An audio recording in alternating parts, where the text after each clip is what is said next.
We've seen the rise of private sector space companies like SpaceX, like Blue Origin, where Brendan, you are. In your book, you argue that this isn't privatization per se, but a decentralization. What do you mean by that? What are the implications of what's happening? I think it's a really fundamental distinction, partly because there's a misunderstanding that's easy to have out there in the world, which is we hear so much, as you said, about SpaceX and Blue Origin and various other space companies. And it seems like the days of NASA and the Department of Defense and other international space agencies playing a big role in space might be over. And there's a sense in which that role has changed a lot, but the role is definitely not over. Why we call it decentralization is that the way to think about the first 50 years of the space age is that it was really run from the center. Whether it was NASA or the Department of Defense or other agencies, they set the agenda, they operated the vehicles, they really decided where we were headed in space, why and when. What's happened over the last 20 years is that we've brought more decision makers into the fold. Private companies are being asked to develop vehicles and services that are valuable not just to public sector customers, but to private sector customers. And so it's really becoming much more of a marketplace, like our decentralized marketplaces are for most goods. The role of the government is still incredibly large in space, both as a customer for those services that those companies are providing and for setting some of our key social priorities and getting them done. But now there's many other players. And actually, if you look at NASA's history, it's a really great case study in just those two things. What can the government be good at versus the private sector? The origins of NASA, of course, are the post-Sputnik space race that culminated in astronauts landing on the moon. NASA was so good at doing that. It was such a remarkable achievement, pulling off a goal that even a decade earlier to NASA insiders had seemed completely crazy. Why were they able to do that? And part of the reason is because they were rallying the country to provide national goods, things like basic science, research, exploration, things that the market left to its own would grossly underprovide. Fast forwarding to what we call Act Two, which was the space shuttle and International Space Station era, it's kind of 70s and beyond. The goals changed remarkably. Space flight was too expensive, and so the idea was to create reusable space planes and destinations in space that would be reusable. So the idea was, iteration, get efficiency, bring down costs, and these are things that we don't typically associate with government programs. And in theory, that would create an opportunity for the private sector to come in and compete and bring all those gains of private sector involvement that we're familiar with elsewhere. But the model struggled to evolve. We kind of put all of our eggs into the space shuttle and ISS basket. And it was only when the space shuttle was retired following the 2003 Columbia accident that the private sector was given a real opportunity to try to be an agent in directing the U.S. space enterprise. And of course, that's worked out remarkably well. And we're frankly just living in the ripple effects of that, where launch has now been largely commercialized with astounding effects, even just in the past decade or so. Let's underscore this launch being, shorthand for just getting stuff up into space. Like, how much have costs come down? It's difficult to compare perfectly across time, across different vehicles. Mm-hmm. But at the highest level, one way that we summarize it, and that's commonly used in the industry, is for the Act Two era that Brendan was just talking about with the space shuttle. You can think about the cost of getting a kilogram of mass to what's called low Earth orbit, where a lot of our internet and telecommunications satellites fly, as being on the order of $20,000 to $30,000 per kilogram to what's called LEO. With SpaceX and its Falcon 9 rocket, which is now the workhorse launch rocket in the world, those costs have come down essentially 90%. So we think about a range of somewhere more like $2,000 to $3,000 a kilogram. SpaceX's newest rocket, the Starship, the hope is that once that's flying routinely, it will bring costs down another order of magnitude, down to something in the hundreds of dollars per kilogram to LEO.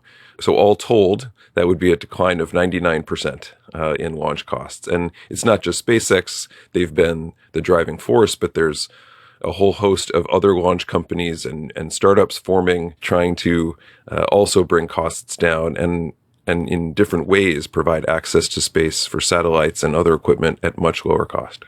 We focus on the cost because, of course, that's the most important thing. I mean, a 90% reduction in cost is hugely important. But what I think is sometimes harder to capture is just how much that change in costs and increasing access to space really transforms like the community and the thinking and who does space. So for example, in the early 2000s, we had maybe 50 launches.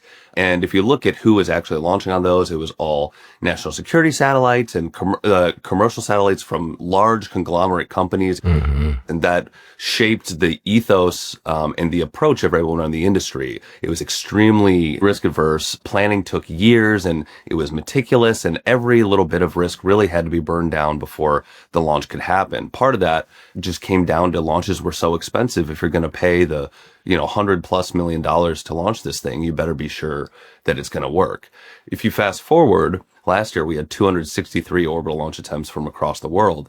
Not only are launch costs going down and launch availability going up, but because launches are so frequent and it's less of a huge hurdle that you have to cross to secure your launch spot and everything, it allows this whole cast of characters who really had no entry point into the space industry before to jump in and say, you know what? I've had this idea for how space and a constellation of satellites could be useful for us. Now's the time for me to jump in because I think my business plan can close and I think I can actually get a launch. So let's try it out. So what is the government's role in this market now? National security is still there. What's the mix of priorities that's now sort of at the forefront for the government's role in this market?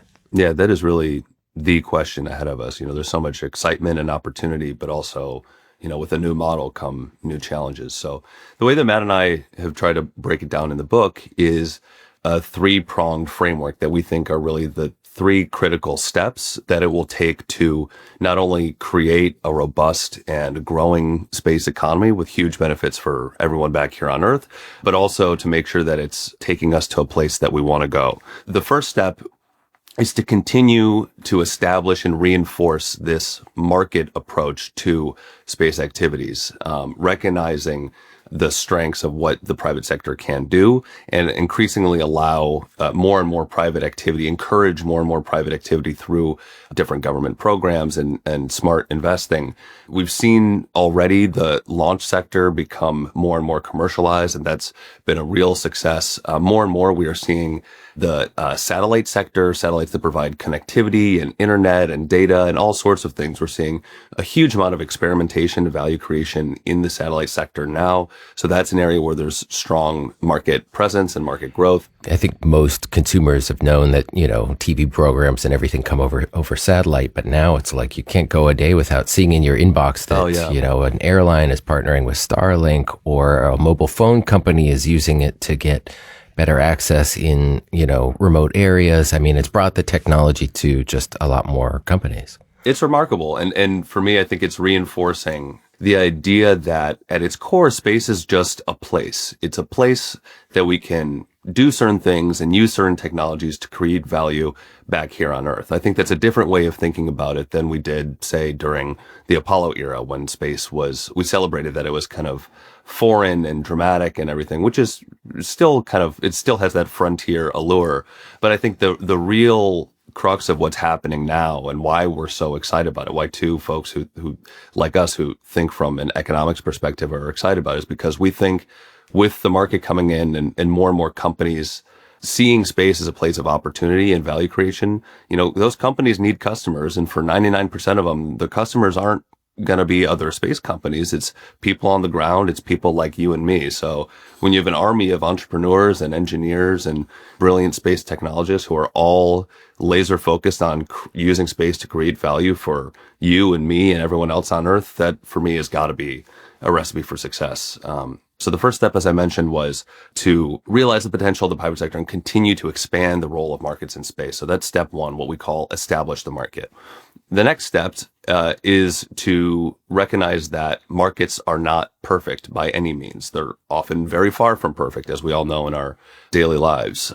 So the next step, and this is a real key place of government intervention, is to refine the market by addressing market failures. So that's through policies that address market failures like, let's say, orbital debris or other externalities that aren't priced into companies' decisions, address those as they come up, and also capture the opportunities that the private sector can't do on its own. The government still can play a really powerful role as an organizer or a coordinator of activity across different companies. And then step 3 recognizes that the role of markets is really just to create efficiency, but there are things that we care about in society beyond just efficiency. So step 3 is what we call temper the market, which is aligning it with society's moral and ethical judgments. And for us, this means answering really hard and fundamental questions about what should happen in space and why. Who has property rights and over what? Who sets the rules and who enforces them? That gets back to the national security question. Mm-hmm. As we celebrate that space is becoming more and more prosperous side of value creation, but who should benefit from the riches that we reap in space, and what does an equitable distribution of those benefits look like? These are huge questions that for a long time felt kind of sci-fi, but more and more by the day, they are feeling pressing. Is there an example from history? I'm thinking here, you often hear people mention the railroads, right? Building railroads across the North American continent, the internet. There's also, to stay with trains, there's also, there are places where supply and demand curves maybe never meet. And that's where government can step in and create public transportation that people otherwise just can't afford. So what do you liken this to, or what do you like to liken this to? Well, you've already named a couple of the areas that we often do talk about, Kurt, and then semiconductors, because that's another example that we sometimes make reference to. I think there's no perfect analogy, as you would guess. There's been some interesting work done by some NASA historians, in fact, to explore some analogies to space. The railroads is an interesting one, maybe just to spend a moment on. There are a lot of really important similarities. The railroads pushed out into frontiers. They built infrastructure that allowed businesses to flourish. Businesses we could never predict would flourish. A lot of the common examples from the railroad age are surprising success stories, and that's part of the beauty of market forces. And yet there are some major differences. So railroads were generally connecting to existing sites of economic activity, and therefore creating the surplus and the synergies between them. Mm-hmm. Whereas here we're reaching out into places where at least there is not yet very much economic activity and trying to create it at the end of the line, so to speak. So, we always want to be careful about reasoning from analogy. Right. The uncomfortable reality is we don't know and we can't know. That's one of the double-edged swords of market forces coming in. Is we're used to, especially in the space enterprise, 5-year plans, 10-year plans, major programs where we can point at a calendar and say, at this date, the space shuttle will be flying, or we'll be doing XYZ, or the next space telescope will be coming up. I think increasingly, if we look at the commercial activity in the space realm, it's going to be more and more unpredictable, and that makes it challenging. But also that's where the beauty of markets comes from. The killer app that no one thought of can pop out of the blue and take over very quickly. I think even though, this commercial space revolution that we've talked about is young, we've already seen a few of those, kind of incredible, unexpected ideas pop out of it, especially reusable launch vehicles. They now dominate the world's launch pads. And, 15, 20 years ago, that would have been pretty much unthinkable. Right. So I would say we're cautiously optimistic about where this future space economy is heading. I think there's strong tailwinds across the board. But we should also recognize that it's still young. It's still very fragile. Particularly, it takes individuals making decisions to continue the momentum of what we see today. So I think the worst thing we could do is just kind of slap ourselves on the back and say, okay, mission accomplished. We've got a commercial space enterprise. And also it could be skewed at any point.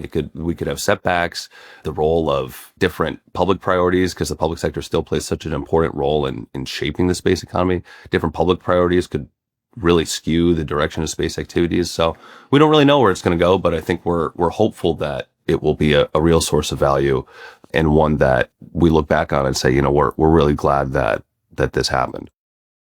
It's funny. When I was growing up as a kid, I feel like the thing you would always hear is that, someday there are going to be space stations where drug companies are going to be developing drugs in zero gravity environments. And I don't think that's happened, but all sorts of other things that people did not imagine did happen. Well, and Kurt, I don't want you to lose your childhood dreams. I mean, the idea that we might actually do some really important pharmaceutical or other R&D up in space, or even manufacturing, that may be also having its own renaissance. You're right; those ideas have been around for decades, but very much as in where we saw launch costs come down over the past couple of decades, there's now, at least potentially on the horizon, an era of commercial space stations, which we hope will engender a similar decline in costs and increasing capabilities to make possible some of the things that people have been dreaming about for decades, and to also make possible things we never would have really thought about 30, 40 years ago. For instance, data centers in space. There are startups trying to figure out how to make that happen. That's fascinating. And now they can afford to try it. Right. Yeah. Exactly. You now have a situation where SpaceX has been so successful, it's almost like, is SpaceX a monopoly? That's certainly a question a lot of people are asking.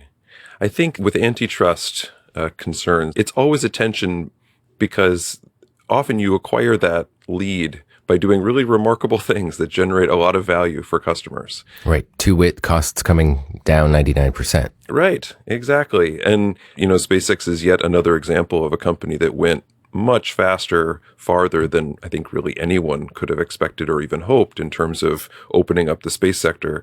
The tension is between celebrating the companies that do really well and gain dominance because of that, but then making sure that they don't turn into value capturers rather than value creators. Yeah. And our recommendation in the book is that we all, whether we're government agencies or people trying to build our own businesses, we try to keep people nipping at the heels of SpaceX and posing real challenges to keep competition, one of those key market forces, healthy. And so I think keeping that at the core of contracting is a key idea.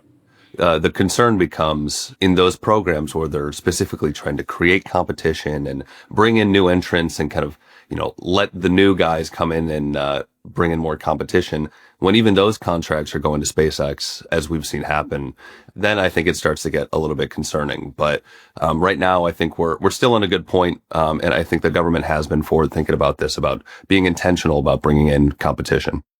It's interesting. You've talked about space as just another place. But you've also described yourselves as optimists, and in this arena, there is, I don't know, it seems like story and drama and the frontier possibilities is a big part of what motivates people to work in the industry and what motivates people to fund it. And I'm just curious what you think of story and drama as part of like the branding of space enterprises, how helpful it is, or is this an issue for you in the space industry that you yourselves kind of come to terms with? I think a good place to start for me would be just kind of how I ended up here. So I've always loved space. I thought I was going to be an astronomer or astrophysicist. I just have always loved the space story. I mean, if you look at the relationship of humanity with outer space, every culture across the globe, even before they were in contact with one another, seems to have had their own relationship with outer space. And of course, if I can be patriotic for a minute, I mean, it's a particularly beautiful aspect of the American space story, the quest and sacrifices to push out beyond the frontier is something that I think is also uniquely American. And I've always thought of it as kind of like our space story is this gilded thread in the American tapestry. Like other things, it can be a double-edged sword. If we start doing space things from a commercial perspective or even from a public perspective, just because we want to be doing space things, I think that can be a distraction. And we have seen plenty of space companies start out with a lot of excitement and momentum only to later realize and have their investors later realize, oh, wait a minute, you guys kind of just wanted to do space stuff. And that's not, it's not really a business plan. I think the businesses and ideas that Matt and I are most excited about are ones where if you presented them to someone who really did not care about space and you just said, hey, there's this value that can be created in space, and it just so happens that space happens to be the best way to do this, whether it's transmitting satellite internet around the world to billions of people at a low cost, or providing data that can really only be captured from space, or a million other things. There's a lot of things that space is truly uniquely good for. Ones that check that box are great, but also businesses that have that kernel of inspiration behind them. Companies that, even though they're pursuing real business models, are doing something hard. They're pushing the frontier. They're not just any other company. There's many of those today, and that's why we're so excited. We see how motivated the founders and the workforces are, and that although they are pursuing commercial business cases, they're also pushing the needle forward. The hope is that, yes, we can expand what space means to us to also be commercially viable and like a sea of true commerce, while also not losing that wonder and excitement and exploration. And today the space economy has all of that. We've got people who want to settle Mars while also being, dead set on very profitable businesses. So I think you can do both. We teach a course at Harvard Business School that has almost 100 students enrolled. We've been teaching it now for a few years. And one of the really neat stories that keeps coming out from many of our students is that they found their way to space from a different technological or tech-heavy sector. So whether it's from various internet companies or other tough tech sectors, they find that space offers this combination of inspiration that Brendan was talking about and really delivering practical value to people on Earth through various different capabilities that just really excites them. And so it's great to see some of that technical talent and business people interested in technical sectors finding their way to space. There's a new administration in the White House. It has a close relationship with a very space-friendly person, right? Elon Musk. This is the same president who created the Space Force. There's also a climate of just government shouldn't be spending people's money on things. If you could give advice to government leaders right now, what would it be? And alternatively, what about private sector CEOs? Maybe I'll actually start with the second one. One of the reasons we wrote this book, we wrote it partly for people in the sector already to try to give them a framework for thinking about what's happening in space that's informed by some of the basic ideas in economics. But one of the key reasons we wrote the book is to widen the circle of business leaders who are thinking about how they might create value in space. We often like to say, if every Fortune 500 or pick your group of companies had someone in the C-suite whose job it was, at least in part, to think about how space might change what they do and deliver value to their customers, the ideas that we would have for activity in space would just blossom tremendously. Because that's where all the real knowledge is at the individual local level. And so we really hope that this book brings a large group of people in to just start thinking about what space might make possible for them through data, through manufacturing, through resources, and through so much else. The key thing that I would love to, if I could just get everyone in a room, all the public sector decision makers in a room, the key thing I'd love to get across is if we can all arrive at an understanding of what the public sector can be good at, what its strengths are, what we need the public sector to be doing, things like basic research, organizing activity, exploration, science, R&D, these things that are in a lot of ways the engine of commercial space activity that we see today. If you pull the rug of all that out, I think you would really hamstring what's possible in space. So to the public sector community, I would say, we need you. We need you to be forward thinking. We need you to be organizing your programs and projects in such a way that you are encouraging competition and ensuring that this tide that is rising, this space tide, is one that will lift all boats. I think that's really important. And especially now because it appears that we may be at a fairly significant inflection point in the history of, our country and the government, but especially NASA and the Department of Defense and the relationship with space in particular. There were fairly significant cuts proposed to NASA. There are many significant changes that are happening with the Department of Defense's approach to space.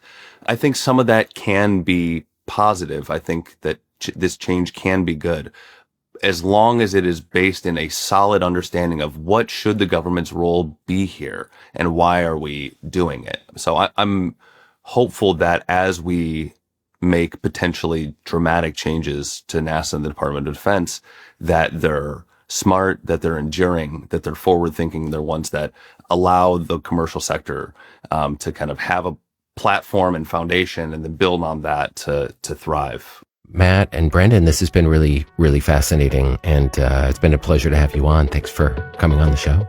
Well, thanks so much, Kurt. What a pleasure to be with you. Thanks, Kurt.